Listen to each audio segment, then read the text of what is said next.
The Sandman ini bercerita mengenai sosok Dream atau Morpheus atau mimpi. Dia tanpa sengaja di awal series ditangkap oleh sebuah ritual. Peralatannya diambil dan hal ini meninggalkan dunianya dia jadi berantakan. Dan sebenarnya target si orang ini itu bukan sosok mimpi ini. Dia awalnya ingin menangkap kematian untuk mengembalikan anak yang udah mati. Dan gak lama ketika Dream ini ditangkap, dia berhasil kabur. Dan sekarang ia mencoba untuk memperbaiki kerusakan yang terjadi di dunianya Dream selama dia ditangkap. Sambil mencari peralatan atau equipmentnya dia yang udah terpencar di dunia manusia ya. Dan setelah itu ceritanya semakin melebar. Gue sendiri cukup kangen dengan genre seperti ini ya untuk versi seriesnya. Terakhir itu gue nonton yang berbau supernatural gitu, itu ada Twin Peaks dan salah satu series favorit gue, Supernatural. Dan gue nonton Twin Peaks itu season 3-nya belum sih, tapi season 1 dan 2-nya udah. Awal gue nonton juga untuk series Sandman ya, itu lumayan kompleks sih dari sisi cerita gitu, dimana lu perlu fokus untuk tahu apa yang terjadi.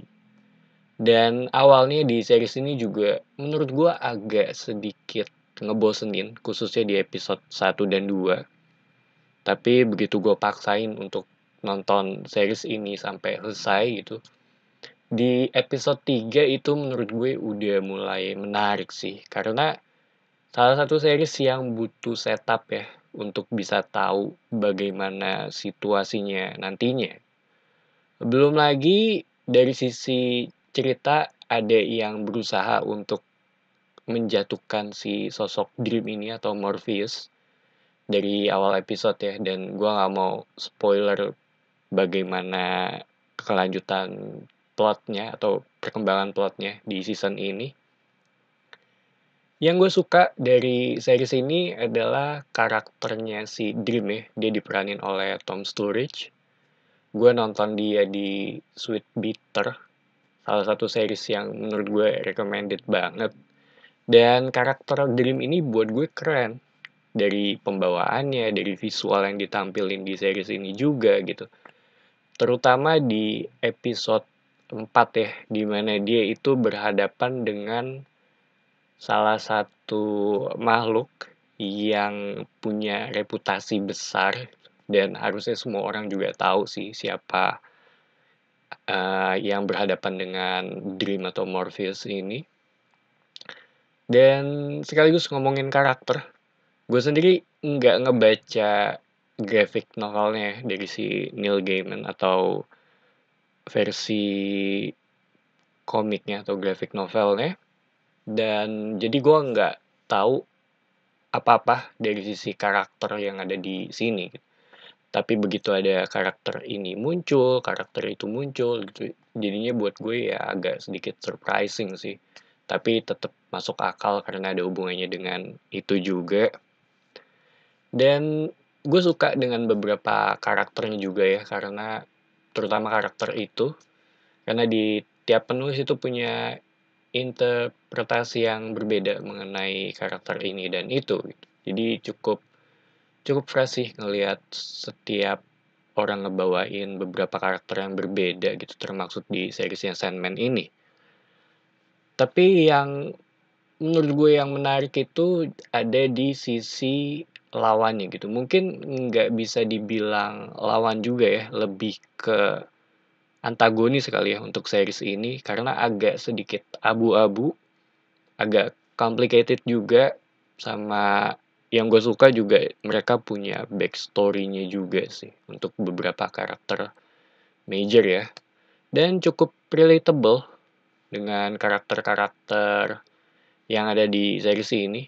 Bahkan ada satu episode yang menurut gue itu cukup menarik banget. Itu ada di episode 6, seingat gue, tentang orang yang mau hidup lama. Mungkin salah satu episode series terbaik di tahun ini sih, episode 6 itu kalau nggak salah. Karena untuk episode tersebut, tanpa spoiler, itu jatuhnya kayak nggak berasa nonton. Dari sisi settingnya ya kurang lebih di situ-situ aja. Jadinya kayak nonton film Before Sunrise, cuma dengerin dua orang ini ngobrol, tapi obrolannya tuh menarik buat gue. Dan setelah gue nonton season yang pertama ini, kalau ngomongin oke atau enggaknya ya menurut gue bisa dibilang oke sih. Walaupun 2 episode di awal agak kurang menarik ya, karena dia emang lebih ke setup untuk dunia Sandman ini. Dimana menurut gue banyak karakter di universe ini dengan tujuan yang berbeda-beda juga. Dari sisi plot juga dibagi jadi dua sih kalau menurut gue ya, setelah gue selesai nonton. Yang pertama tuh sisinya Dream mencoba untuk ngumpulin dirinya kembali dan equipment-nya, dan plot satunya tentang Vortex. Dimana kedua plot ini ya oke gitu. Ya kadang ada menariknya, kadang enggak gitu. Ya lumayan lah gitu, tapi nggak sampai membuat gue pengen penasaran untuk begitu selesai episode langsung lanjut ke episode lainnya juga gitu.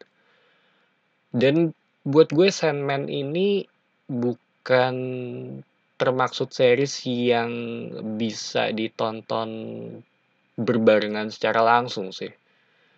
Buat gue 2 episode sekaligus itu udah cukup gitu, karena kurang lebih ya setelah jalan sekitar di pertengahan season lu kurang lebih udah tahu sih bakal seperti apa gitu. Jatuhnya jadi agak sedikit predictable juga untuk gue dari sisi plot yang tipikal series lah ya, awalnya kecil lama-kelamaan membesar. Dari sisi visual juga kadang ada beberapa bagian yang sedikit dreamy. Menurut gue nggak ngeganggu sih. Jadinya lebih ke punya keunikannya tersendiri ya untuk series ini. Karakter arc-nya juga ada sih dari episode 1 ke 10. Jadi kalau lu ngelihat di episode pertama dan episode 10 bagaimana progresnya itu cukup cukup ada. CGI-nya juga ada beberapa yang kurang hidup kalau menurut gue, terutama dari sisi layarnya ya, yang cenderung ada beberapa bagian yang jadinya diem aja, jadi agak mati sih kalau menurut gue. So, The Sandman ini salah satu series yang cukup oke dari sisi pacing, agak sedikit lambat dan masih bisa dinikmatin sih. Story-nya juga ya oke buat gue gitu.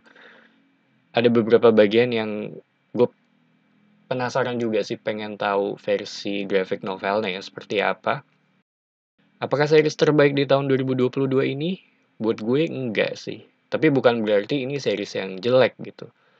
Ada yang gue suka, ada bagian yang nggak gue suka juga. Dan seperti yang tadi udah gue bilang juga sih bagian-bagiannya. Walaupun ini cenderung lebih ke subjektif ya. Kalau ditanya rekomen apa enggak, iya. Ini yang agak ini sih. Buat gue iya sih. Dan di pertengahan season sebenarnya cukup oke gitu, cukup ada momen-momen yang menarik, beberapa episode beruntun tuh yang oke, ini kayaknya bakal bagus nih, tapi ternyata ya balik lagi gitu ke cenderung biasa aja. Dan kalau ada season keduanya juga gue pasti akan nonton, karena mereka juga mencoba untuk ngasih clue mengenai seperti apa kelanjutannya kalaupun dibuat ya season atau di greenlit ya untuk season 2-nya. So itu aja opini gue mengenai series The Sandman. Thank you for watching. It's me Patrick signing off.